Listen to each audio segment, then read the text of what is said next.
Linking your bank to Oracle Cloud ERP can streamline your financial processes and enhance efficiency. Follow these steps to set up the connection. Step 1. Access Oracle Cloud ERP. Log into your Oracle Cloud ERP account using your credentials.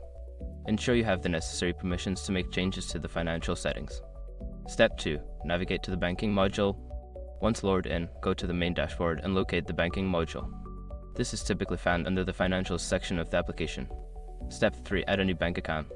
In the banking module, select the option to add a new bank account. Fill in the required details such as bank name, account number, and routing number.